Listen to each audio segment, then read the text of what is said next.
beekeepers, they use these for honey supers, but they keep them separated from the brood chambers because you don't want big dark comb. You want light honey, and if you use dark foundation, it'll darken your honey and change the taste of your honey.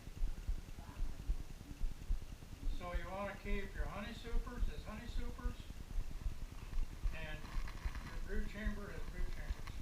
Do you sometimes have to switch them out if the bees? No, you have boxes. So that's what the queen excluder there does? I'll have like 5 or 6 of these that I put on one line. From So I just stack them up, and as this one gets full, I put a new one under it, put the half full one on top of that. Show them the queen excluder and what it does. Okay, but then, see, bees, everybody thinks bees work up. They work down.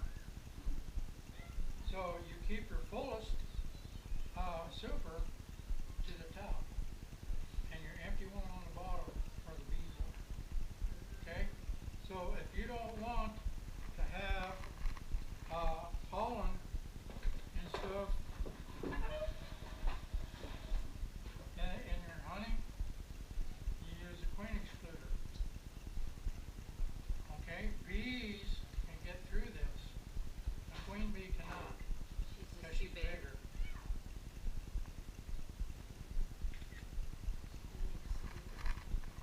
So it fits right on top like that.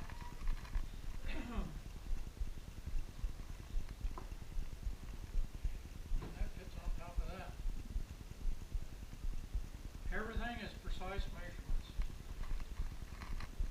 Does anybody know what bee space is? Bee space is what space a bee needs to travel. So when you have these together in here, each one of those spaces is 3/8 of an inch. So they get through, walk over this one, walk over that one, do whatever. You got bee space on the ends. Excuse me. Yeah, please. So the main thing you got to remember is bee space.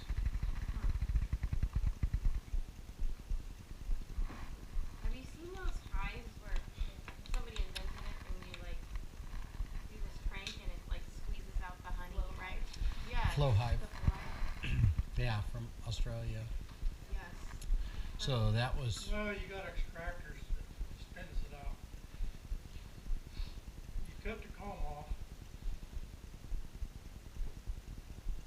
There's 2 kinds of extractors. There's horizontal and radial.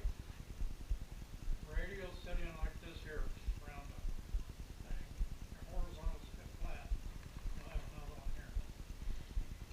So you spin it, a little bit will come out, then you turn them around the other way, and you spin it, a little bit comes out. You keep doing it until you get all honey.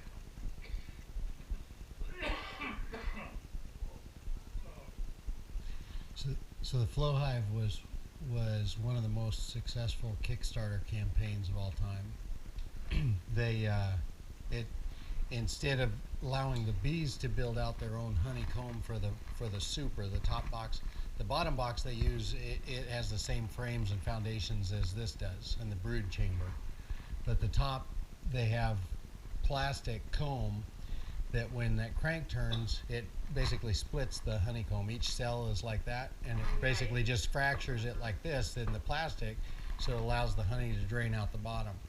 And it is a pretty brilliant design.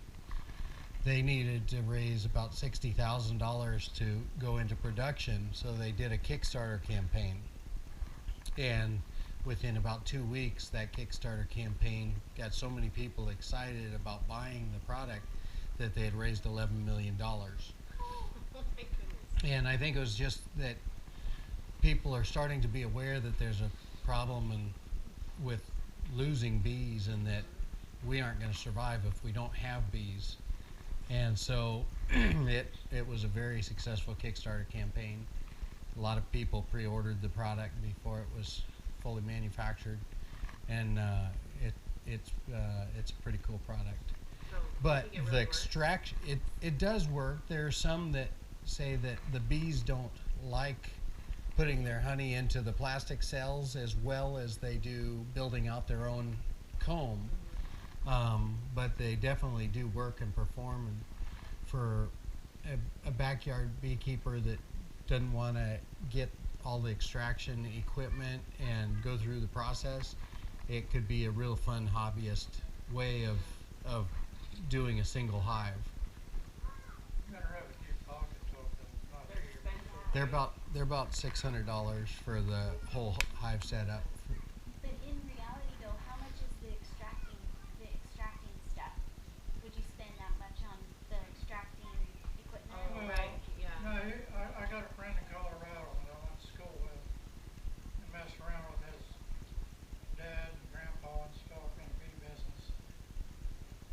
He probably sells $11 million a year in honey. So, he's got extractors that will hold 75 of these frames. He's got uncappers that he just takes a ball, sits it there, starts putting them in. This thing automatically cuts them, puts them in, and gets them in the radial extractor. And the honey comes out, and then he's got a pump that takes it over here, and puts it in over here, and then they bottle it. And it runs down a belt, puts a label on it, puts it in a box, puts it in the back of their truck, and that's the way it works. Now, a hobbyist doesn't have that. It's too expensive to do. Yeah. So we do it everything